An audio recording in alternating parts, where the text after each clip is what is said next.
YouTube, on se retrouve aujourd'hui pour mon wrap-up du mois de septembre. Donc l'idée c'est de vous présenter les lectures que j'ai effectuées ce mois-ci. Donc si vous n'avez pas suivi mes vlogs, comme ça vous pourrez rattraper votre retard. Donc ce wrap-up commence par un roman qui n'est pas tout à fait terminé. Pas tout à fait, c'est un euphémisme hein, parce qu'il n'est pas du tout terminé. C'est Outlander, le tome 4, Les tambours de l'automne. J'en suis à 350 pages je crois à peu près. Ce qui doit me faire un tiers du roman.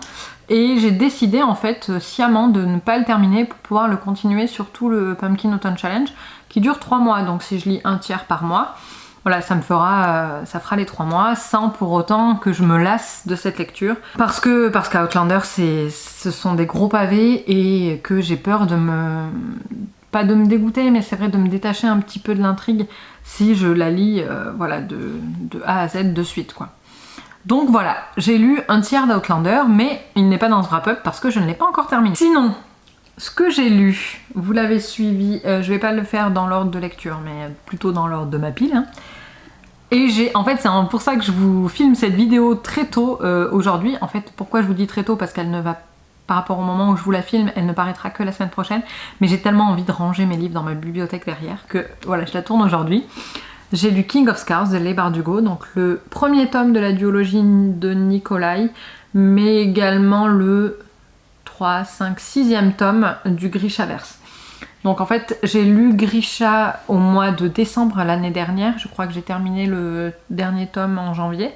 Ensuite j'ai lu Six of Crows J'ai aimé Grisha, j'ai adoré Six of Crows, je pense que c'est comme ça que je dois le décrire.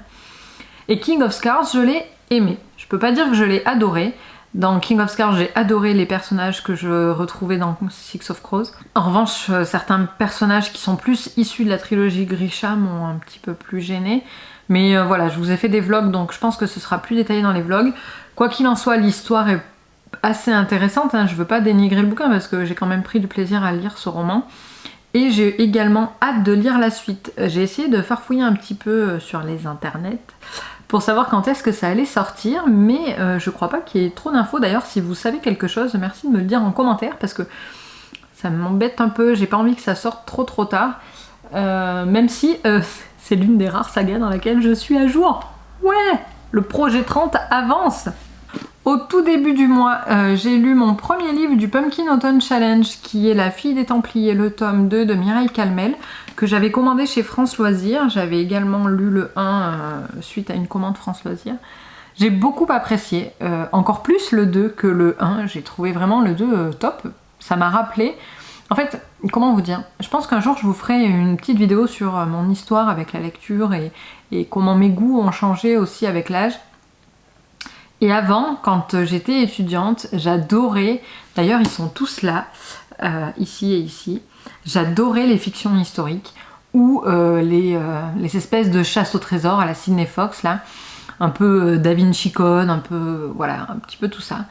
Et tout ça, ça m'a passé parce que bah, petit à petit j'ai découvert la fantasy, j'ai apprécié d'autres lectures et donc voilà, j'ai bifurqué.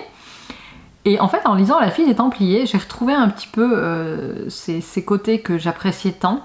Et ça m'a fait du bien. Ça ne veut pas dire que je vais relire que de ça parce que je pense que j'ai un petit peu fait le tour de la question.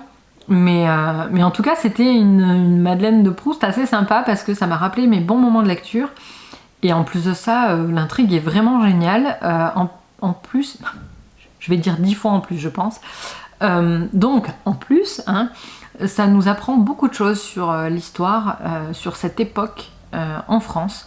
Et voilà, je me sens moins bête. Oula, vous voyez ma petite tête ici, là. Le petit reflet. Bref, tout ça pour dire que j'ai beaucoup apprécié cette lecture. Je crois que je lui ai mis 4 étoiles sur Goodreads. Voilà, j'ai adoré. D'ailleurs, n'hésitez pas à venir me suivre sur Goodreads, hein, on pourra partager ensemble. Bon, bien sûr, ce mois-ci, j'ai quand même lu un roman en anglais, hein, je n'arrête pas pour autant. Et j'ai lu, après... En fait, à part King of Scars, ce mois-ci, je n'ai lu que des lectures pour mon Pumpkin Autumn Challenge. Et là, c'était une lecture un peu creepy qui m'amène bien à octobre, qui est Tunnel of Bones de V.E. Schwab, enfin Victoria Schwab ici, qui est le 2e tome de City of Ghosts. Donc j'ai lu City of Ghosts au printemps, si mes souvenirs sont bons. Et la suite est sortie là ce mois-ci. Elle se passe à Paris et j'avais très envie de la lire. Du coup, je l'ai commandée sur Book Depository. Voilà, je l'ai reçue, je l'ai lue. Et c'était une très bonne lecture.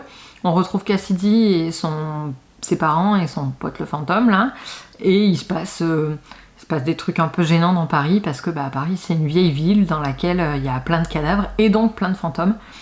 Donc c'est vraiment sympa, et ce qui est bien avec ces lectures là, vu que c'est du middle grade en fait, on sait que ça va bien se terminer, donc même si il y a des rebondissements, c'est toujours un peu une lecture doudou où on sait que voilà, on va pas être déçu à la fin, il n'y aura pas un énorme drame parce que ça se finit toujours bien. C'est un peu comme Percy Jackson par exemple. Voilà, l'anglais est sympa, pas compliqué du tout, et il y a pas mal de références à Harry Potter comme dans le premier tome, et ça c'est cool parce que pour notre génération, les références à Harry Potter ça ancre quand même le roman dans notre réalité. Quatrième lecture de ce mois-ci, j'ai lu avant de lire King of Scars, je voulais d'ailleurs l'avoir lu pour la sortie de King of Scars, chose faite, hein, j'ai rempli mon challenge en quelque sorte. J'ai lu Le Chant des Ronces, donc de Leigh Bardugo également, dans le Grishaverse, qui est un recueil de contes. Il faut savoir qu'il n'y a pas besoin de lire ceci pour lire King of Scars, ou même pour lire Grisha ou tous les autres. Ça reste un recueil de contes. C'est des contes. C'est pas fait pour moi les gars. J'ai apprécié dans le sens où ça se lit bien, mais c'est pas mon truc. Je pense que ça ne le sera jamais. Les contes de Biddle le Bard, j'ai aimé, mais ça m'a pas fait grand chose. Et là, c'est pareil. C'est pas fait pour moi. Je suis pas une âme à conte, je pense. Voilà. Du coup, je l'avais acheté d'occasion chez Gibert. Neuf, il coûte 20 €. Et du coup, je regrette pas de l'avoir acheté d'occasion. Bon, ceci dit, il fera très beau dans ma bibliothèque. Hein, ça, c'est hyper futile. Mais voilà, je sais pas. J'ai pas surkiffé ma lecture. Voilà, c'était tout pour ce wrap-up. N'hésitez pas à me dire en commentaire ce que vous avez lu ce mois-ci, si également vous avez lu certaines de mes lectures. Je vous fais de gros bisous et je vous souhaite de bonnes lectures. À bientôt.